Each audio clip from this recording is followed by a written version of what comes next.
Bonjour à tous et bienvenue sur le podcast Productiveview. Je m'appelle Priscille Livenet, je suis une maman très active et aussi une blogueuse sur productiveview.com. J'ai une passion pour l'organisation personnelle et professionnelle. Mon but est de vous aider à mieux vous organiser, à déterminer ce qui est essentiel, à vous concentrer sur cet essentiel et à le réaliser efficacement. Être efficace et productif, ce n'est pas tout faire. C'est faire ce qui compte réellement pour nous en fonction de nos objectifs et de nos priorités. Pour trouver la voie, je partage avec vous mes expériences, mais aussi l'expérience de femmes et d'hommes qui ont su se centrer sur leurs objectifs, leurs rêves et l'ont réalisé. Généreusement, ils nous expliquent leur cheminement et partagent avec nous leurs trucs et astuces. J'aime aussi lire des articles ou extraits de livres qui m'ont touchée et qui ont un lien avec la philosophie de la vie efficace. Voilà, c'est tout cela le podcast Productiveview et j'espère que vous passerez de bons moments en ma compagnie.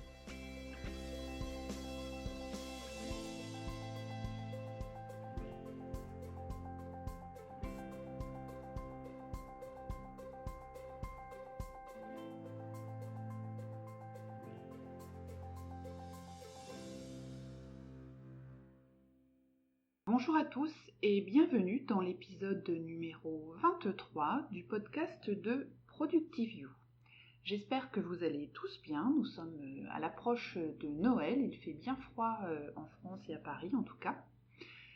Je voulais profiter de ce presque dernier épisode, cet avant-dernier épisode de l'année, en tout cas c'est le dernier où je serai toute seule, pour faire avec vous un petit tour d'horizon, on va dire, de ce que nous avons vu ensemble au cours de cette première année de podcast pour moi, puisque le podcast a démarré le 25 avril 2015, donc ça fait pratiquement 8 mois maintenant. Et donc on a couvert un certain nombre de sujets. Et donc je voulais profiter de cette période pour faire un petit bilan. C'est le moment des bilans, comme je vous en ai déjà beaucoup parlé dans le précédent podcast sur les objectifs. C'est le moment des bilans et puis c'est le moment aussi de fixer de nouveaux objectifs pour l'année prochaine, dans quelques domaines que ce soit, et c'est valable aussi pour moi, pour mon podcast et puis pour mon blog. Alors qu'avons-nous vu ensemble? Quels sont les domaines et les sujets que nous avons traités? Alors vous avez pu remarquer que je considère que la productivité nécessite une approche holistique ou systémique, qu'il faut couvrir tous les aspects de notre vie, que ce soit la vie professionnelle et personnelle, et décliner tout ce qui peut interagir entre ces deux mondes, découvrir des outils, des techniques, mais il faut aussi travailler sur son état d'esprit, sur son environnement, sur soi. Et c'est ce que nous avons fait en fait au cours de l'année. Et voici donc un petit peu un résumé. Dans les notes de l'émission, vous verrez, j'ai mis un mind map, une espèce de carte des différents thèmes que nous avons couverts, classés dans des domaines comme la vie privée, la vie professionnelle, notre environnement, la catégorie des outils qu'on a pu découvrir ou redécouvrir cette année, et puis le pavé aussi de la réflexion, puisqu'on a eu un certain nombre de sujets sur la philosophie et les réflexions que l'on peut se poser. Si l'on commence par la vie privée, on a démarré en tout début de série dans l'épisode 2 avec Marina, et on a travaillé sur les finances saines, comment est-ce qu'on peut chacun améliorer son portefeuille, entre guillemets, trouver quelques outils, quelques astuces pour, quelle que soit notre situation, que l'on gagne beaucoup ou peu d'argent, que l'on puisse en tout cas équilibrer ses finances et puis avoir ainsi l'esprit plus libre quand on n'a pas de problème de soucis d'argent. On a aussi beaucoup parlé des rituels, notamment dans l'épisode 3, avec les rituels du matin ou du soir, tout ce qu'on peut mettre en place pour bien démarrer la journée, pour démarrer la journée sur le bon pied, en ayant pris soin de soi, en ayant pris soin de ses proches, et en arrivant aussi au bureau avec quelques techniques qui nous permettent de bien démarrer aussi au bureau. Toujours sur le domaine de la vie privée, on a parlé des objectifs plusieurs fois, notamment dans l'épisode 7 et puis dans l'épisode 21 tout récent. Ces objectifs qui sont nos rails, entre guillemets, ce sont les petits échelons que l'on se met au fur et à mesure des mois et des années pour atteindre notre grand objectif, pour atteindre notre futur nous. Et donc pendant 2 épisodes, on a parlé de ces objectifs. Pour un certain nombre d'entre vous, vous avez pu recevoir ou télécharger le e-book que j'ai fait sur les objectifs 2016. J'espère que cet outil sera quelque chose d'utile pour vous. Et je suis déjà en train de préparer le workbook qui va avec, que vous recevrez prochainement dans vos boîtes mail. On a parlé aussi de l'efficacité le week-end, parce qu'on peut être extrêmement productif en semaine au travail pour la gestion de la vie familiale. Mais le week-end, il ne faut pas l'oublier, on a plein de choses à faire et on peut se détendre en étant très efficace et pour ainsi maximiser nos 2 jours de week-end. Dans l'épisode 11, on a parlé des enfants, comment est-ce qu'on peut les aider à mieux apprendre, quelles sont les techniques qui existent pour favoriser l'apprentissage, quels sont les types d'apprenants, et on a donné ainsi un certain nombre d'outils pour d'une part définir quel est le type d'apprentissage qui convient le mieux à nos enfants, et puis quelques outils pour les aider dans leurs apprentissages, pour les motiver, quelques techniques très simples. Et on a aussi parlé de l'organisation familiale dans l'épisode 10 avec Asna du blog Organisation Maison, qui est une de mes premières invitées, qui nous a donné, elle, sa vision des trucs et astuces pour mieux s'organiser au quotidien. Voilà pour la partie purement privée. Et on a vu aussi tout un tas d'outils. Dans l'épisode 3, on a parlé de l'application Rappel, qui est une application que l'on a sur iOS, mais des similaires existent bien évidemment dans le monde Android. Et on a vu comment cette petite application extrêmement simple et qui est par défaut sur les iPhones ou les iPads pouvait nous rendre beaucoup de services pour gérer des petites listes, des petits rappels au quotidien. On a aussi beaucoup parlé d'Evernote. Dans l'épisode 4, on a parlé d'Evernote et on a vu comment est-ce qu'on pouvait utiliser Evernote pour organiser des voyages ou des vacances. Dans l'épisode 7, on a parlé à nouveau d'Evernote et on a vu comment faire un inventaire de ce qu'on a à la maison de façon simple et efficace pour retrouver très facilement ses factures, ses garanties, ses modes d'emploi et voir même des photos des différents éléments qu'on a pu acheter. Et puis dans l'épisode 5, on a parlé toujours sur Evernote comment faire des notes de sommaire qui soient efficaces. On en a aussi un petit peu parlé dans l'épisode 11 sur l'apprentissage des enfants, notamment pour les grands enfants qui sont déjà au lycée ou dans les études supérieures, pour pouvoir collecter ces notes de cours. Dans l'épisode 6, avec Sabine Bi-Organisée, on a parlé de listes et des importances d'avoir plusieurs listes et de gérer ces listes pour avancer.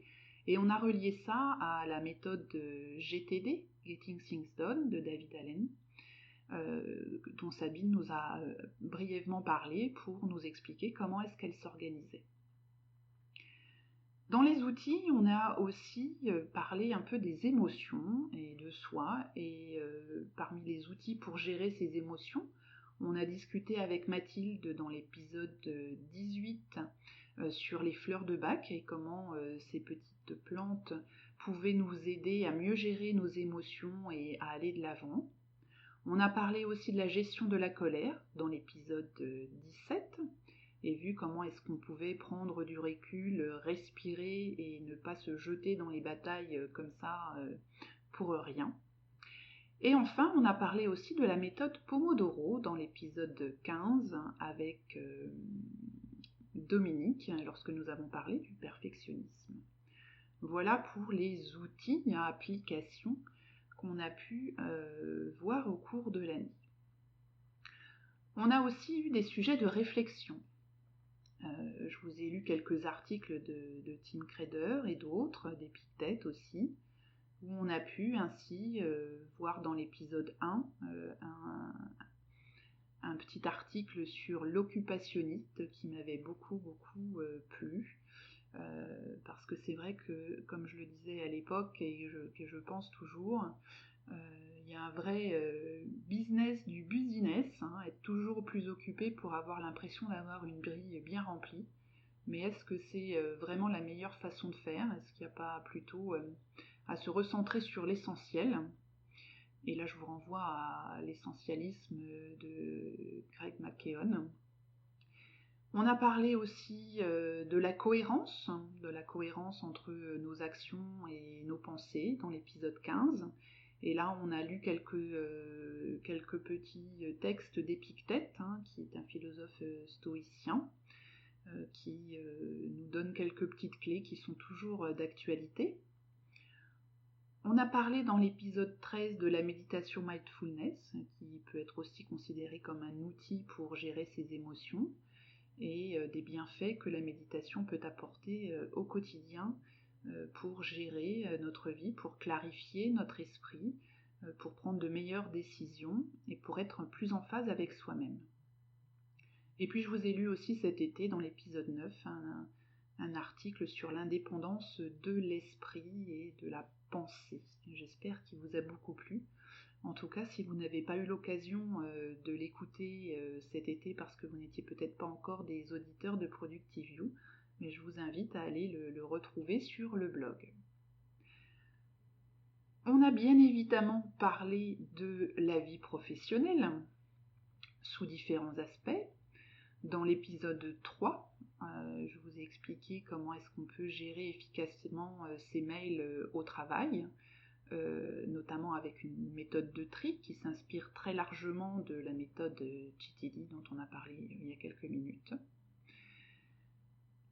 On a parlé aussi de la rédaction des mails dans l'épisode numéro 5, quelques petites astuces pour être plus percutant dans la façon dont on rédige ses mails, depuis le titre du mail, l'entête, et aussi dans la façon de le rédiger, avec des mots simples, des phrases courtes, éviter de faire des choses trop longues, et puis quelques petites règles simples pour éviter des grands échanges qui ne servent pas à grand chose, et notamment de savoir prendre son téléphone quand il le faut. On a eu plusieurs épisodes sur les femmes entrepreneurs, notamment Delphine dans l'épisode 4, qui nous a expliqué comment est-ce qu'on pouvait être efficace en étant à son compte, notamment avec le planning des activités dans la semaine, dès le démarrage de son activité, pour se garder des créneaux pour faire son marketing, se dédier à ses clients, travailler sur son business, etc. Dans l'épisode 22, très récent, on a discuté avec Monique Wells et elle nous a donné des clés pour nous aider à découvrir notre voie. On a discuté aussi dans l'épisode 20 avec Mélanie, qui nous a donné elle aussi sa vision de l'entreprise au féminin, et elle a partagé avec nous sa démarche pour devenir entrepreneur et ses conseils avisés pour réussir sur cette voie. Dans l'épisode 15, nous avons discuté avec Dominique qui nous a parlé du perfectionnisme et notamment comment vaincre le perfectionnisme pour mieux avancer. Et dans l'épisode 8, nous avons discuté avec Véronique Tran du travail en groupe et de l'importance de pouvoir équilibrer les groupes en se fiant sur la personnalité de chacun, de façon à pouvoir créer des groupes efficaces car complémentaires.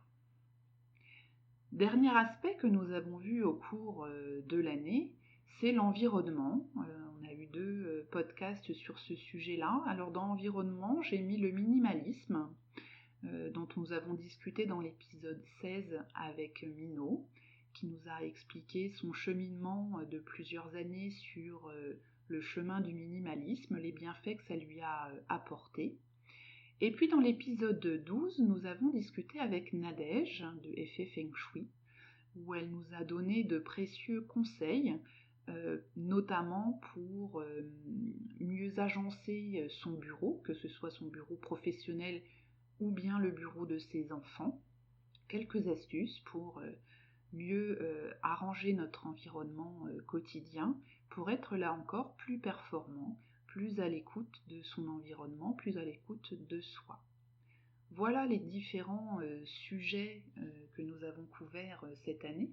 J'espère que ce petit récapitulatif vous permettra peut-être d'y voir plus clair dans les différents sujets, parce que c'est vrai que je picore dans ma liste un peu au hasard, en fonction du moment, de l'inspiration, en fonction des belles rencontres que j'ai faites.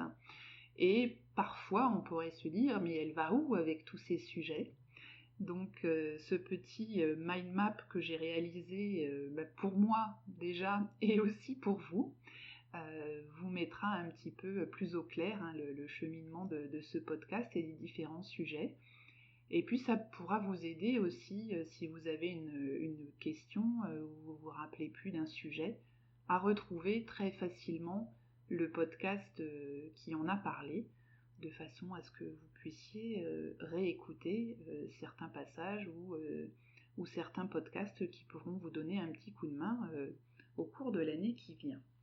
Donc voilà pour 2015, et je tiens à remercier chaleureusement toutes les jeunes femmes que j'ai pu rencontrer grâce à ce podcast, parce que j'ai vraiment fait des rencontres exceptionnelles. J'ai vraiment vécu des moments très sympathiques lors des enregistrements ou des prises de contact pour ces podcasts. Donc je remercie à nouveau Marina, Asna, Sabine, Mathilde, Nadège, Véronique, Dominique, Mélanie, Monique et Delphine pour le temps qu'elles m'ont accordé pour les enregistrements de ces podcasts, parce que c'était vraiment des moments très forts et j'ai appris énormément de choses. Et j'espère en tout cas que j'ai su les faire partager avec vous et que là, vous aussi, vous avez pu en retirer un certain nombre de bons conseils et d'outils. Et en 2016, on fait quoi ? Eh bien, en 2016, on continue. Et alors, on va innover un petit peu dans le podcast de Productive You, et on va même commencer un petit peu avant le début de 2016, puisque le prochain podcast que vous allez écouter, eh bien, il va y avoir un homme. Un homme entre dans la maison. Et ce ne sera pas le seul, puisque derrière, il y en aura d'autres au cours de l'année.